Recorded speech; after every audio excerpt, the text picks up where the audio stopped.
Porque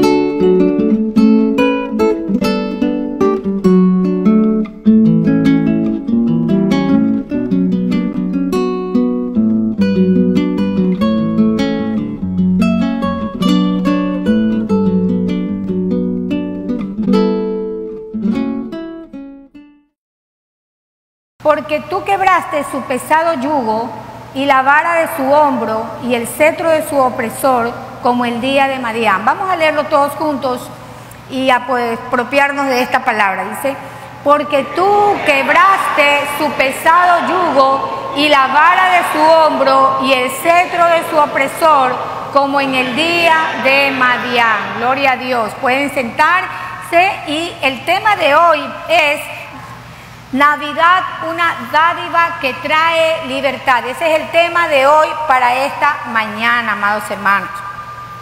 Y leyendo este versículo nosotros podemos ver que encontramos un término y aquí dice un yugo. Un yugo, ¿qué es un yugo? Un yugo es un artificio de madera que se pone sobre los hombros de un par de bueyes para que trabajen como equipo. Eso es un yugo. Pueden tirar de un arado, puede ser de un carro o de cualquier otro peso. Un par de bueyes con un yugo puede hacer mucho trabajo en un día. Y un buen granjero trata bien a sus bueyes. ¿Para qué? Para asegurar su buena salud. Un granjero descuidado, sin embargo, podría hacer que estos bueyes trabajen tanto, no sea preocupado y pueda ocasionarle la muerte a esos bueyes.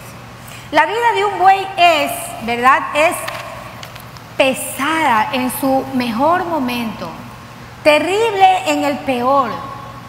Sería difícil ser buey y ver cómo se acerca el granjero, ¿no? Cada mañana el buey dice, ya me va a poner esa pesada carga, ¿verdad? Y le pone cada mañana ese pesado yugo. Significaría tal vez otro día más de trabajo. Nosotros traemos esta analogía para ver que Israel viene bajo Asiria, es como un buey.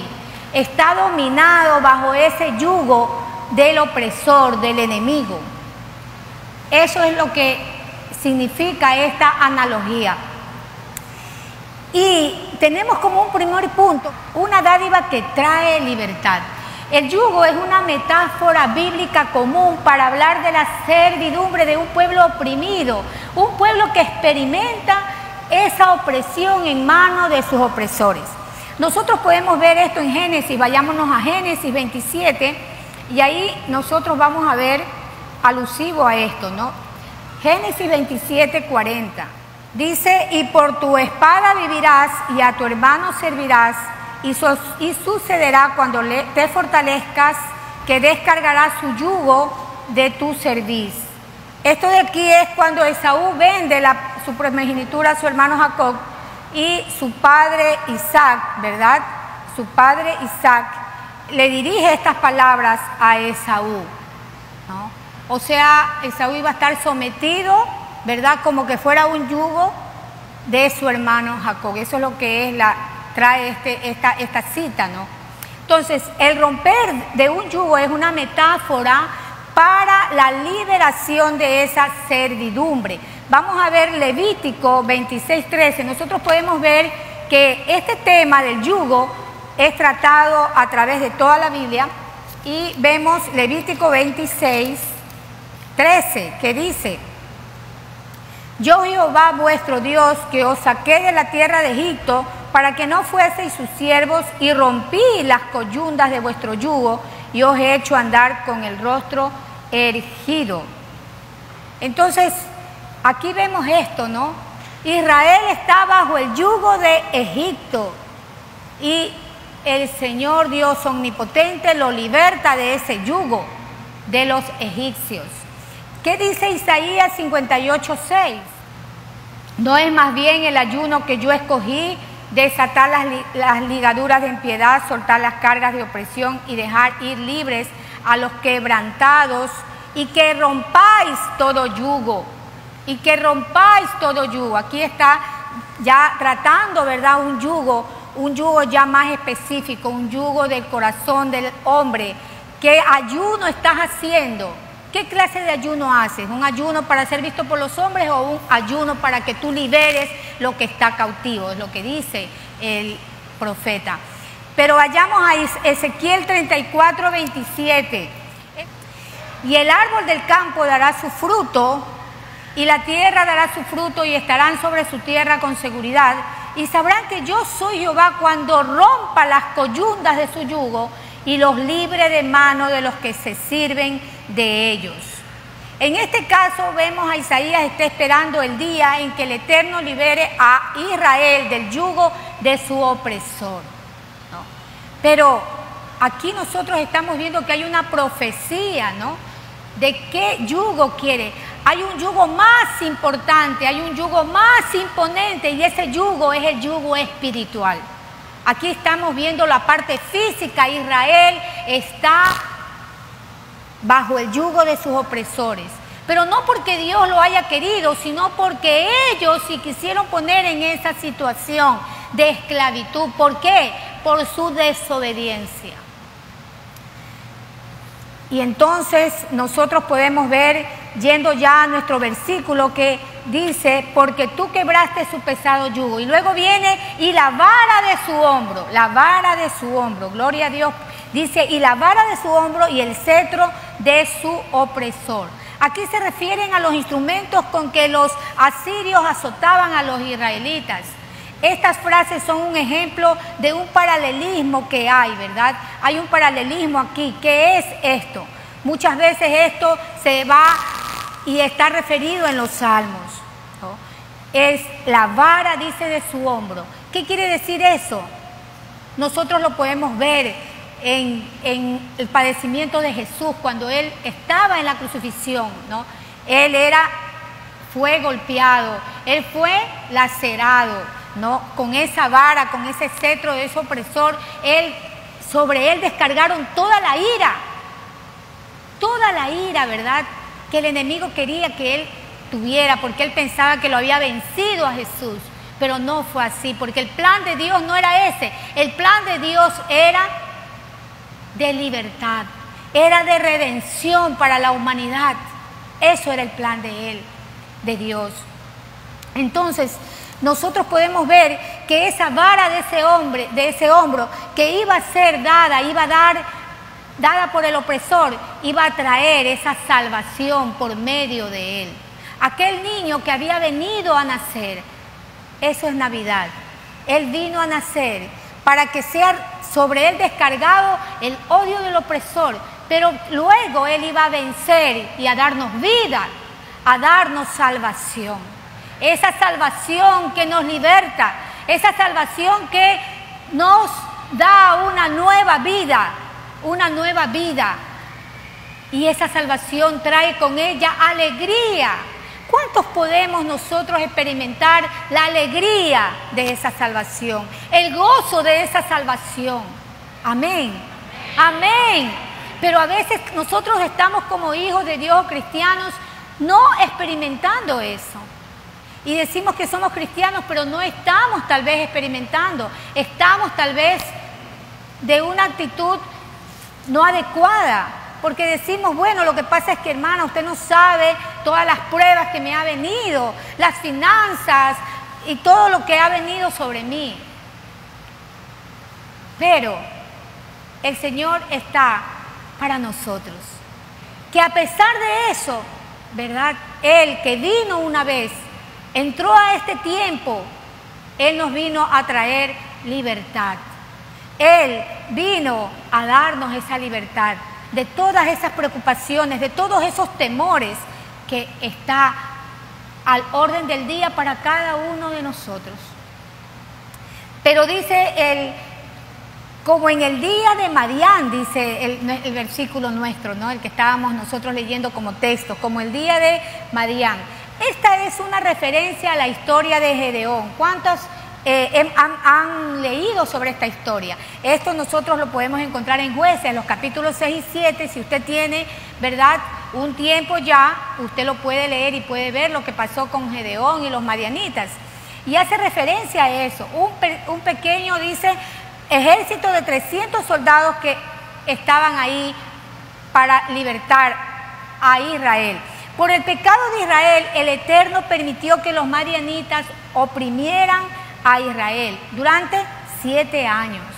Cuando los israelitas se arrepintieron y clamaron al Eterno para que los ayudara, entonces el Eterno llamó a Gedeón, un granjero común y corriente, para liberar a Israel contra los madianitas. Entonces esto de aquí ministra nuestras vidas.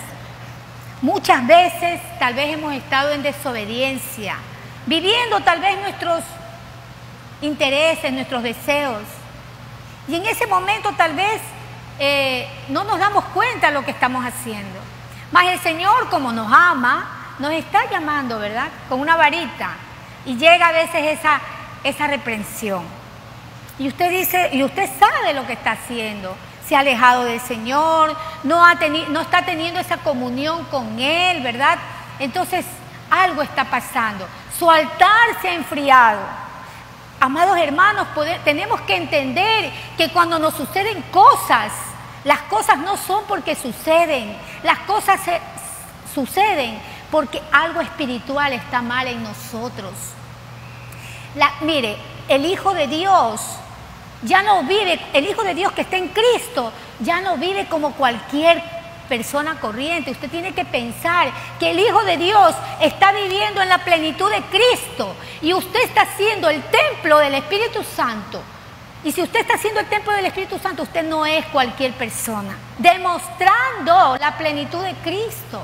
Entonces, cuando nosotros nos enredamos en las cosas del mundo, y nos vamos nosotros, como decía el profeta Jeremías, dejando las cisternas, ¿verdad?, de agua viva, que es lo que fluye, el amor de Dios, nosotros nos vamos a ver aguas de pozos. Entonces, en ese momento, tal vez usted se acuerde y dice, no, pues, yo soy el hijo del Rey de Reyes y Señor de Señores. Se acuerda y hace, más o menos se asemeja al hijo pródigo, ¿no? Pero si mi padre tenía tantas cosas, yo estoy aquí que como de las algarrobas, de los chanchos. Y ese análisis a veces hacemos como hijos, porque nos estamos comportando no como hijos, nos estamos comportando, ¿verdad?, como el siervo, como el esclavo de la casa del rey, más no como el hijo del rey. Entonces, en ese momento viene y decimos, ay, Padre, ayúdame, y nos acordamos que tenemos un Padre. Y le decimos, ayúdanos, Padre, mira que estoy en esta necesidad. Y eso hizo el pueblo de Israel.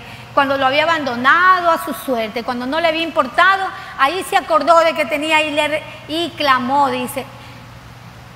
¿Y el Eterno qué hizo? Ay, voy a ayudar a mi pueblo. Ay, voy a ayudar a mis hijos, me están clamando, me están suplicando. Y va como buen padre al encuentro de ese hijo para ayudarle. Ese es nuestro Padre Celestial. Que a pesar de que podamos ser infieles, Él siempre está fiel. Permanece fiel a nosotros. Y eso pasó con Israel. Eso pasó con Israel. Y el Señor ordena a Gedeón que derrumben todos esos altares que ellos habían hecho a los Baales. Se había roto la comunión con Dios. El altar se había enfriado. El altar estaba a un lado. Y entonces él le dice al Señor, Padre, yo tengo 22,000 soldados para luchar con los madianitas.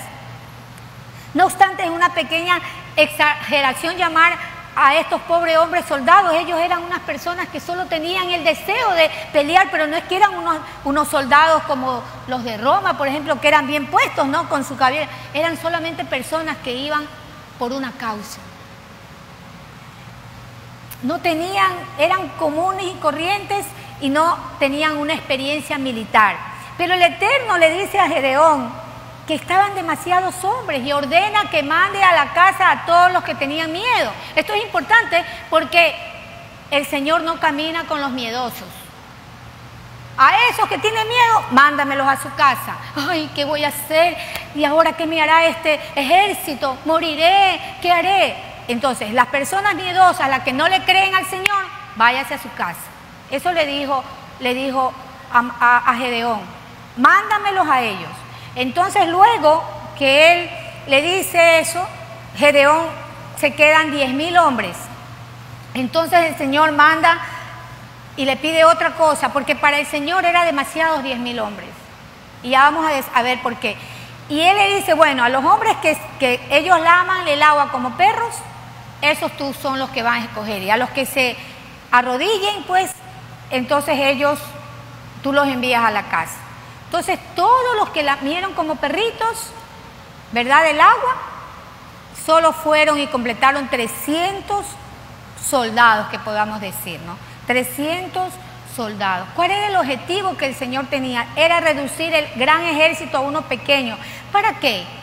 Para que comprendieran que la victoria no era por el número de ellos, porque al hacerlo por el número de ellos, ellos hubieran tenido un orgullo y nosotros lo hicimos por nosotros. El Señor, Yahvé, el Eterno, Él decía, no es en sus fuerzas que yo voy a ganar esa batalla, van a ser en las mías, van a ser bajo mis condiciones. Muchas veces nosotros estamos así, esperando una respuesta, y esa respuesta no la tenemos, porque nosotros queremos hacerlo bajo nuestras condiciones.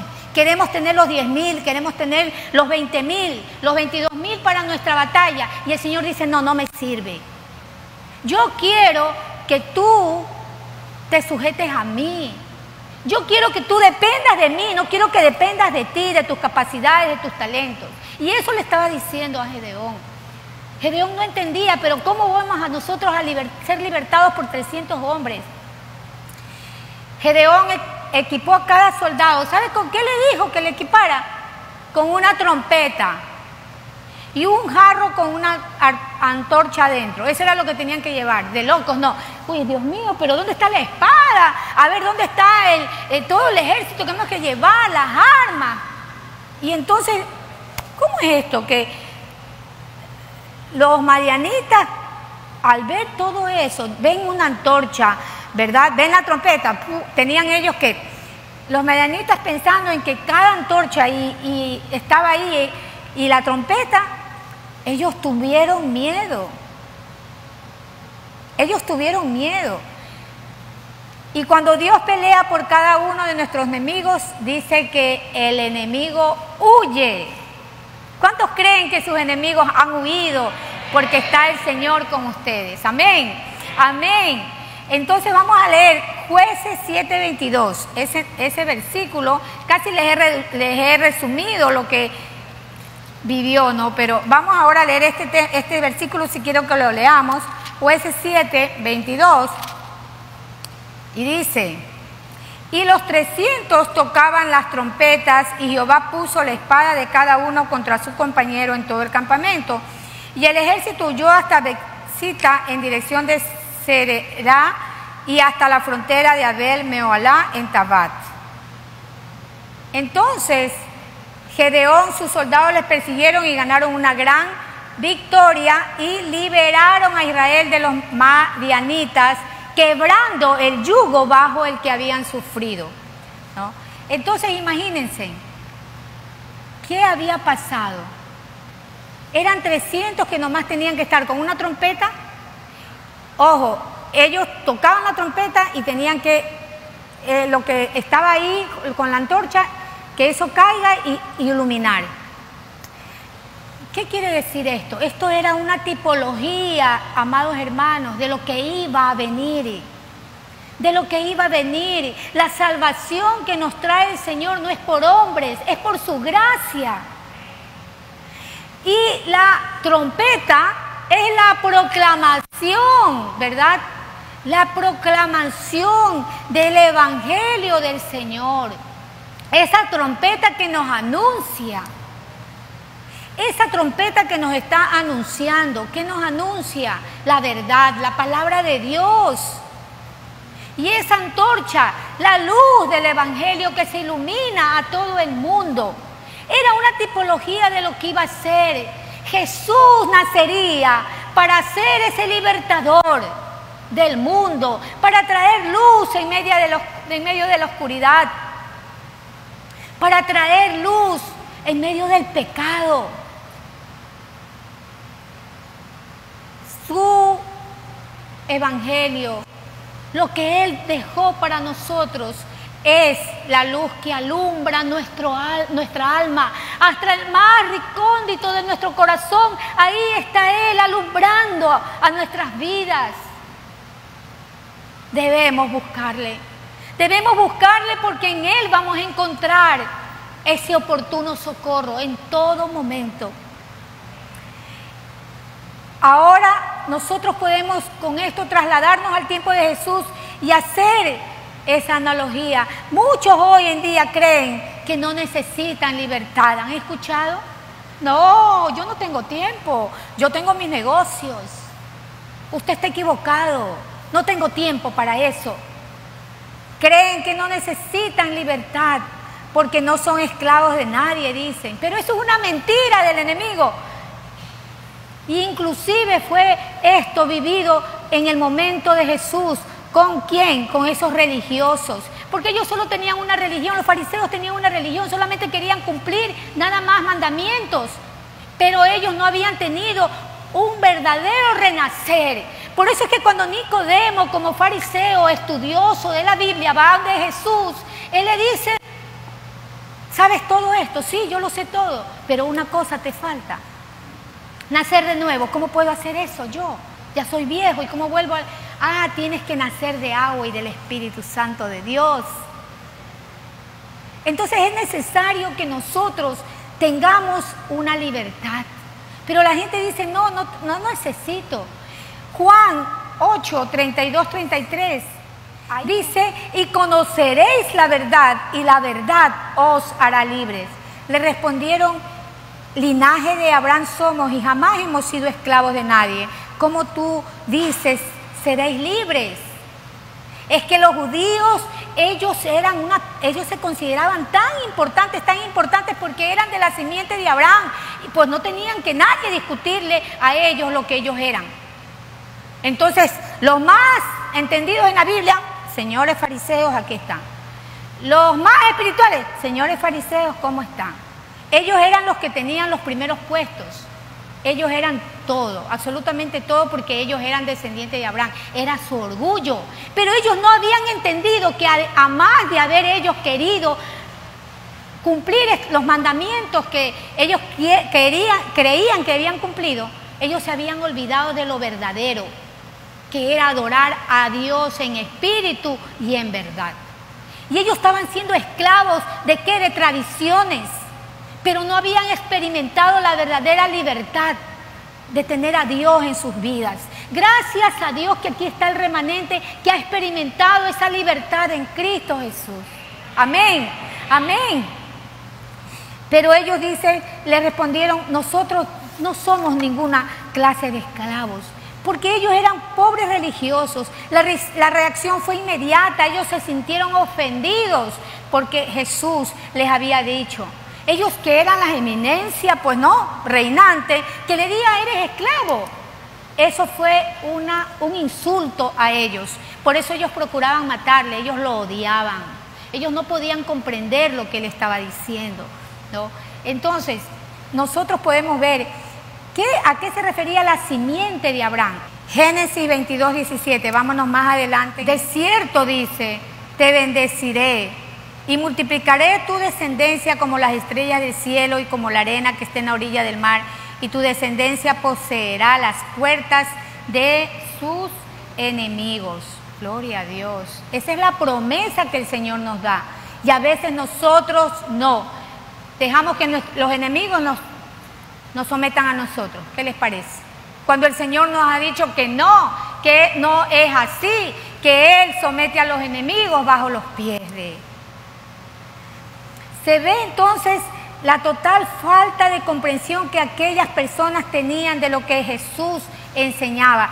Su orgullo y celo afirmaban que realmente distaban mucho de esa verdad que Él estaba diciendo. Y deliberando Nicodemo con ellos acerca de lo que Jesús era, porque le procuraban ya prenderle y no tenían cómo hacerlo, viene Juan 7:52. Juan 7:52. Y ahí le recriminan a Nicodemo y le dicen, respondieron y le dijeron: ¿eres tú también Galileo? Escudriña y ve que de Galilea nunca se ha levantado profeta. Porque Galilea era un pueblito tal vez para ellos miserable. Ellos decían, no, es que él tenía que salir de Belén, no de Galilea.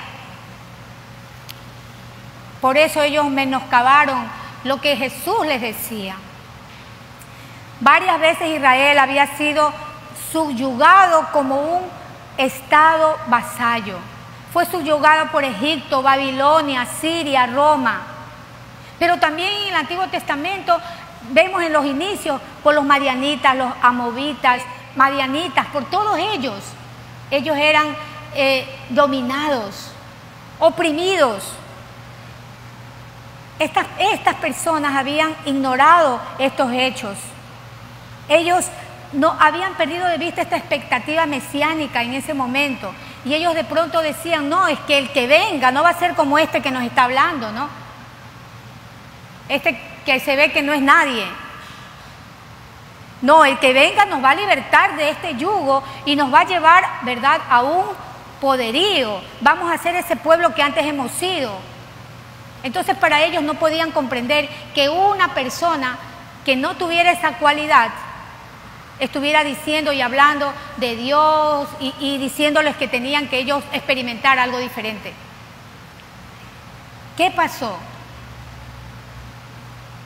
Es que el Señor no quería venir con esa gloria. Él tenía que venir humilde como siervo para mostrar a la gente, ¿verdad?, lo que es realmente la verdadera adoración a Dios. La verdadera adoración a Dios. Y Él dice que se humilló hasta lo sumo. Él se humilló y se despojó de su gloria. Él lo hizo por nosotros.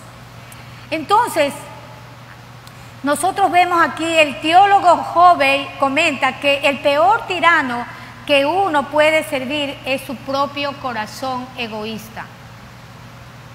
Ese es el peor tirano, ¿verdad? Es un yugo que tal vez tengan las personas.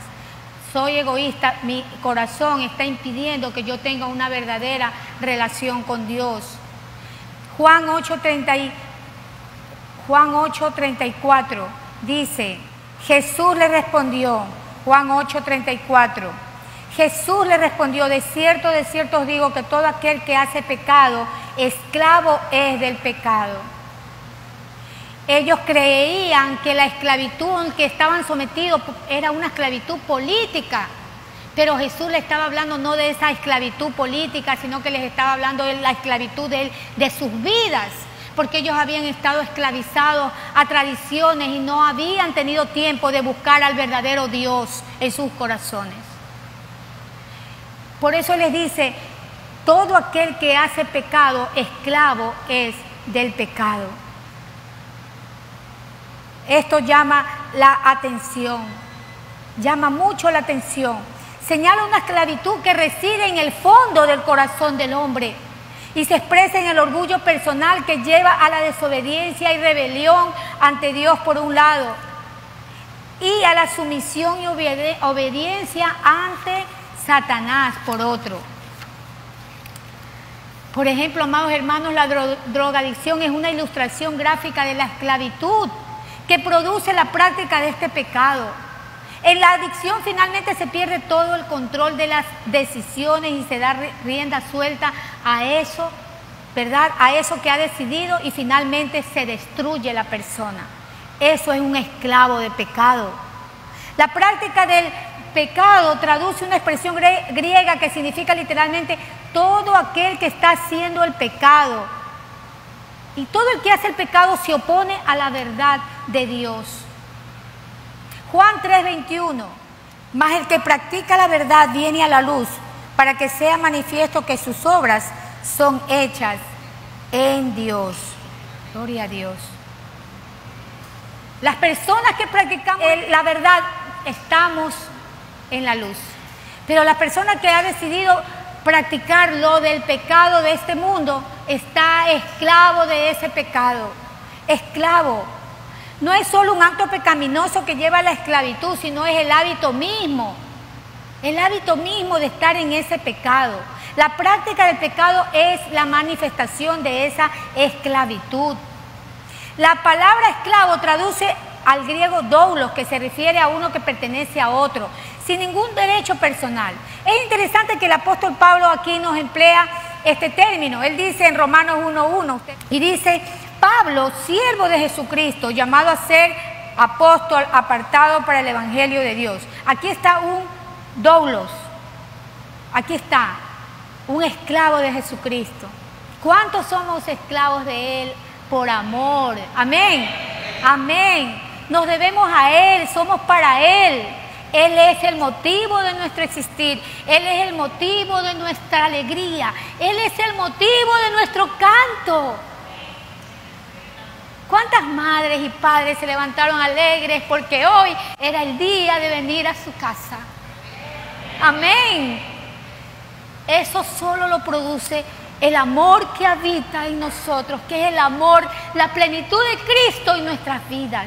Nadie más lo puede hacer, amado hermano. Por eso es que cuando la persona pospone y delega por otros asuntos lo que es de Dios, esa persona no está viviendo o está experimentando el verdadero gozo del Señor.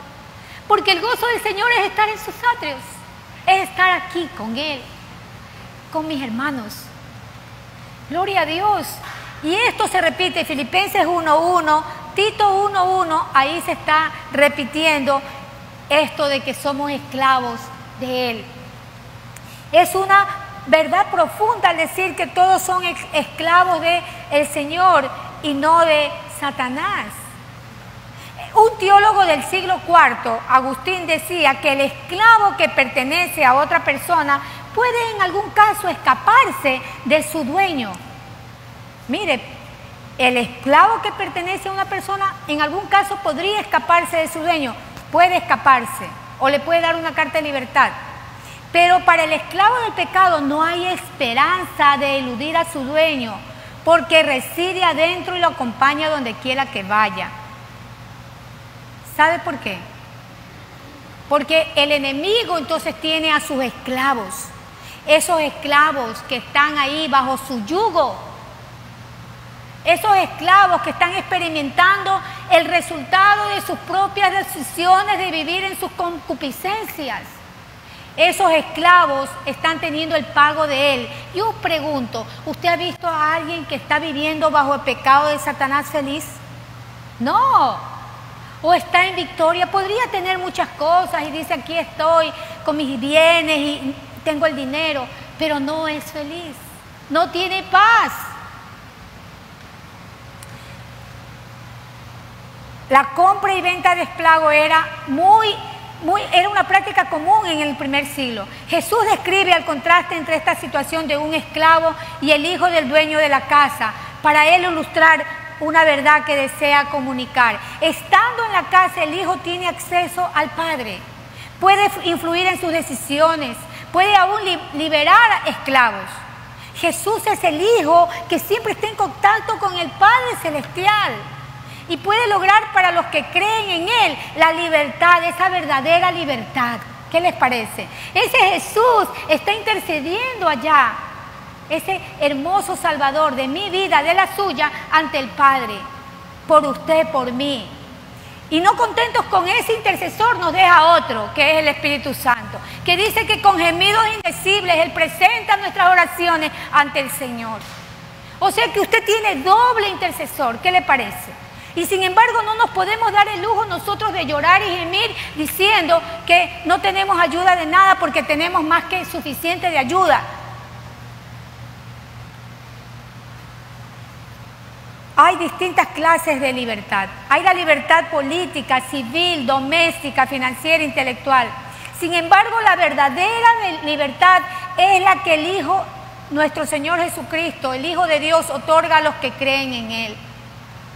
Pero en el Evangelio hay otra verdad correlacionada. Aquel que el Hijo liberta llega a ser también no solamente el Hijo de Dios, sino que llega a ser coheredero con el mismo Hijo.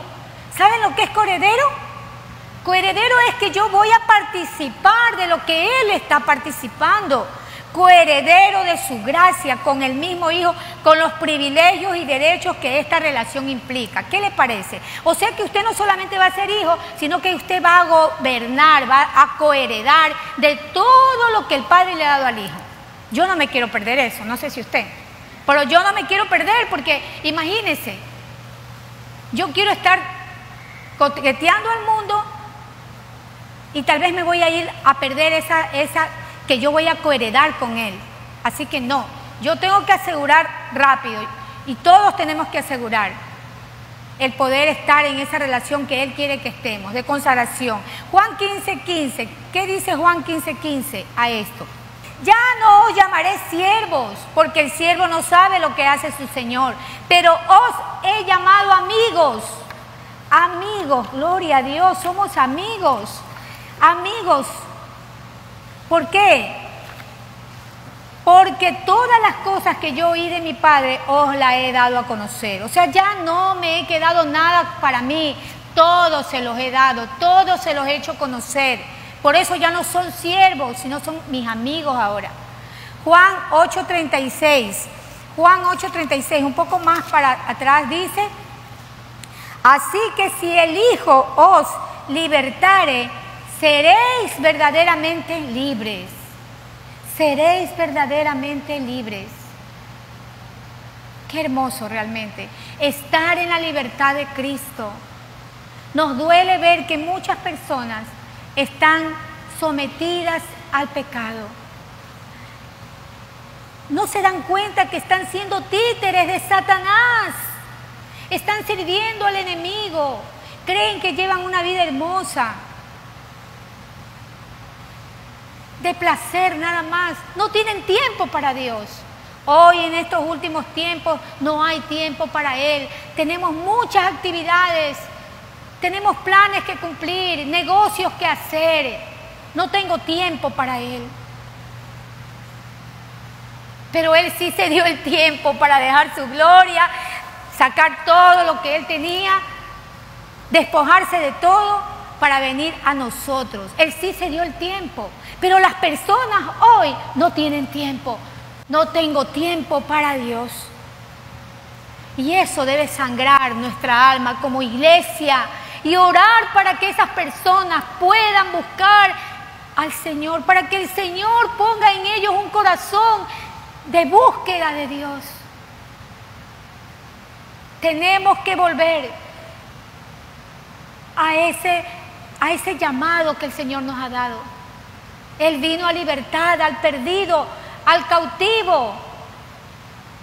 Él vino a dar la mano al que estaba quebrantado,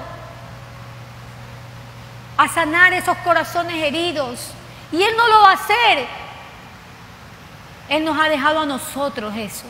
Nosotros somos sus ojos, somos sus manos, somos sus pies. Somos todo lo que Él necesita para ir a ese mundo perdido.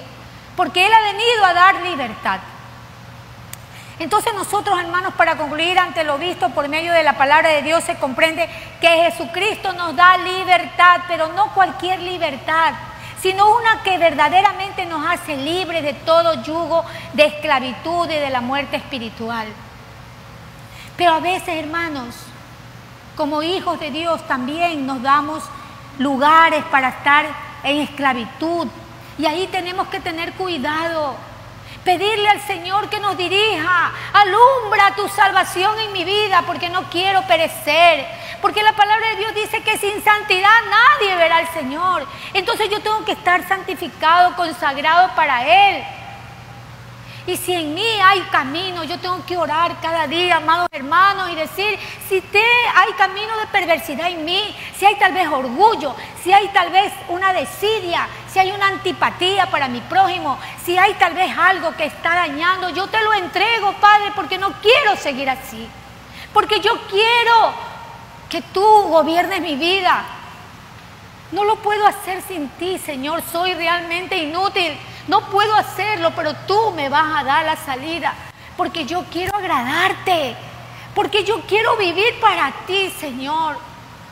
Ya, no quiero ser basta de negociar con cosas que no tengo que negociar. O soy absoluto, pero no puedo ser relativo. Tengo que ser absoluto en el Señor. Ya en Cristo nosotros no podemos regresar a esclavizarnos al yugo de la condenación, porque en la vieja vida no hay esperanza. No hay esperanza. Nosotros en el Señor dice que morimos a todo eso, de nuestros delitos y pecados. Solo en Él vamos a encontrar esa esperanza de vida.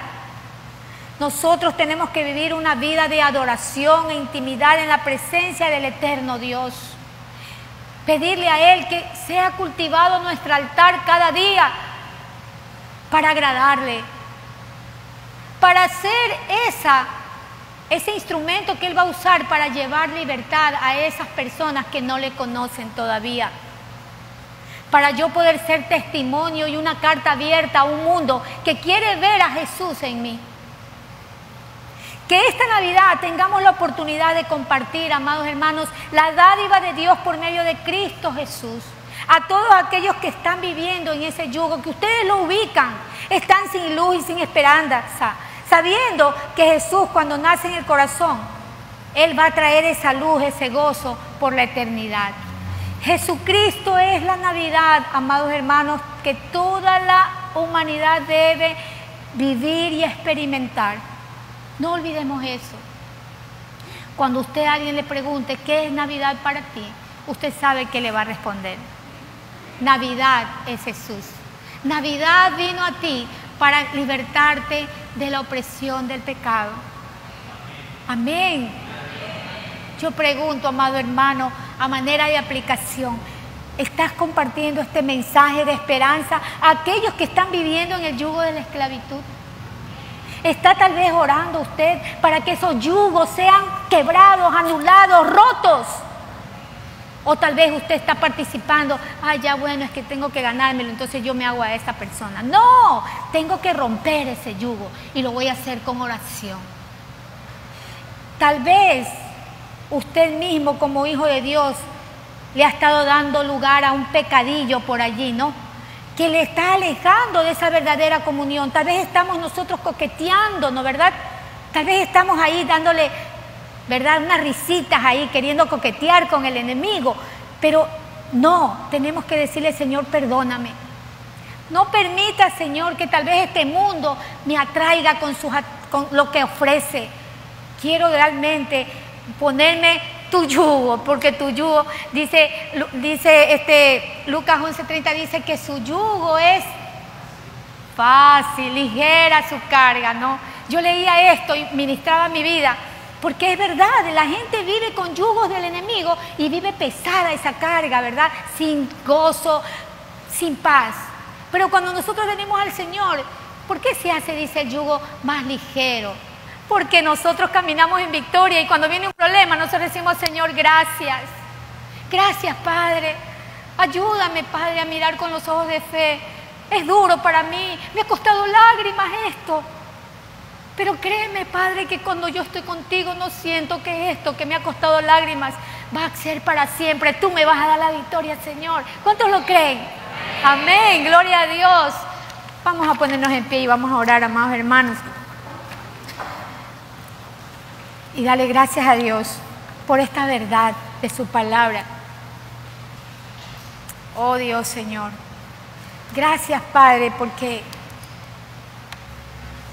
leer tu palabra, Señor, poder entenderla, comprenderla, con la ayuda de tu Santo Espíritu, Señor, es algo que trae vida a nuestra vida, Señor.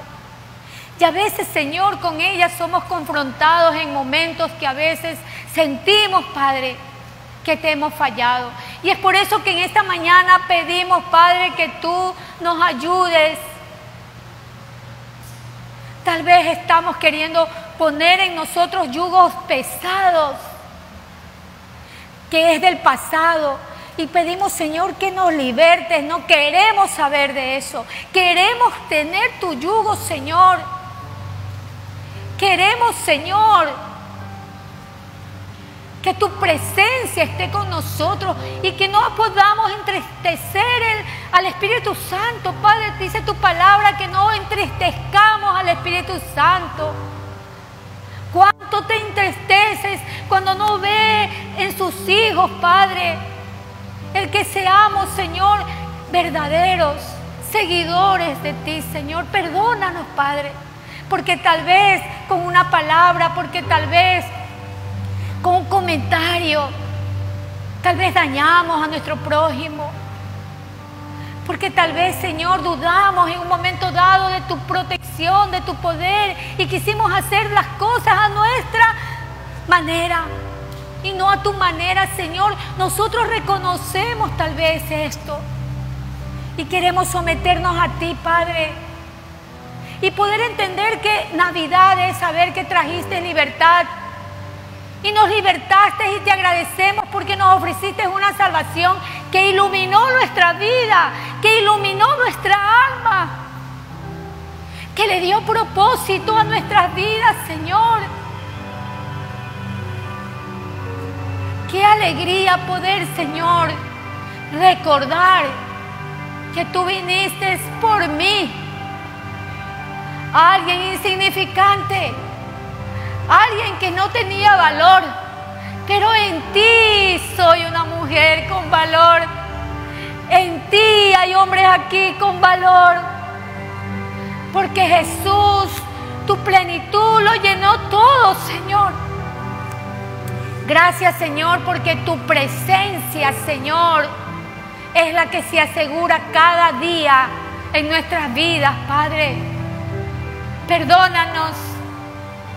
Perdónanos, Señor.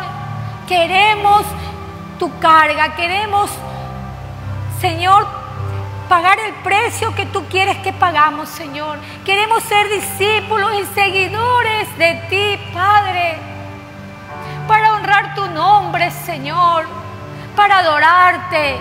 Enséñanos a adorarte en espíritu y en verdad, Señor. Enséñanos, Padre. Gracias, Señor. Esperamos tu venida, Señor.